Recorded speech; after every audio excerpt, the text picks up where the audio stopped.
peut se sentir fatigué de devoir résoudre, de prendre en charge, de voilà, d'avoir toujours quelque chose à faire. Voilà, et tout ça, ça contribue à alourdir un peu la charge mentale. Mais il faut bien se rendre compte que tout ça, c'est le mental qui l'entretient. Et j'ai envie de dire que ce processus, c'est bon, et c'est bon de se sentir fatigué par tout ce qui survient dans nos vies comme problème à résoudre, comme voilà, tous ces états d'inquiétude, euh, de peur, tout ce qui est de l'ordre de l'incertitude. Voilà. Tout ça, c'est un gros mangeur d'énergie. C'est très fatigant. Voilà, c'est fatigant. Et on en a presque assez. On a envie de laisser tomber tout ça là, parce qu'on se dit, mais moi j'en ai assez d'être. Ça me fatigue. Voilà, ça ne m'intéresse pas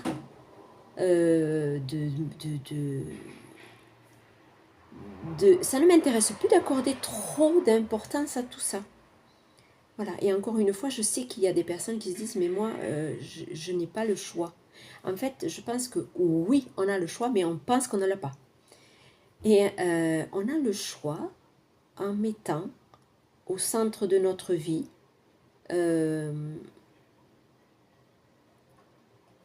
le centre de notre vie. Ça fait quoi avec le centre, avec notre centre? Voilà. Le centre de notre vie, c'est quoi? C'est notre centre, voilà.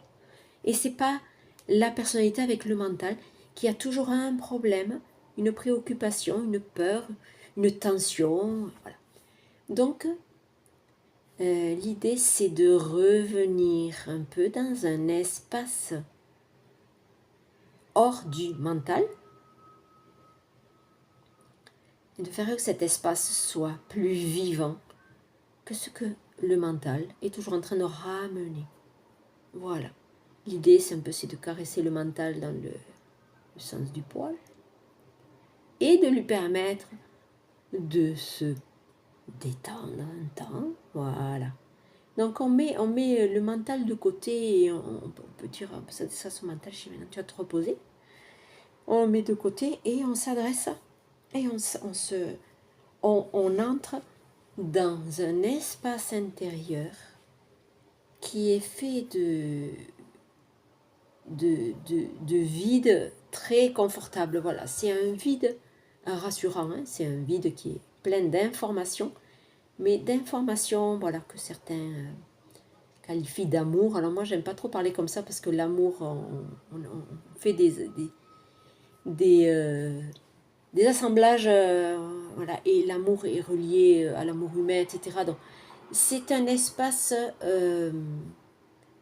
de pure acceptation de ce qui est là, de ce qu'on est. Et oui, l'amour avec un grand A, voilà, si je ne sais pas quel mot employer à part ça. Ouais, l'amour inconditionnel, voilà, c'est encore le mieux.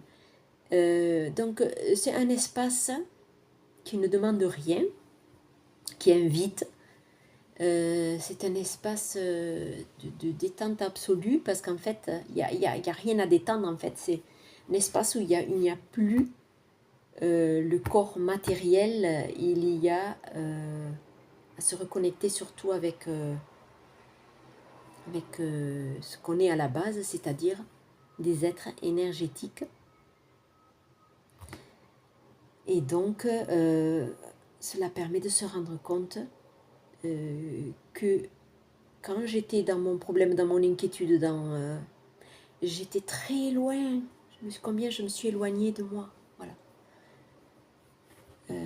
C'est le problème dans notre société qu'on est très vite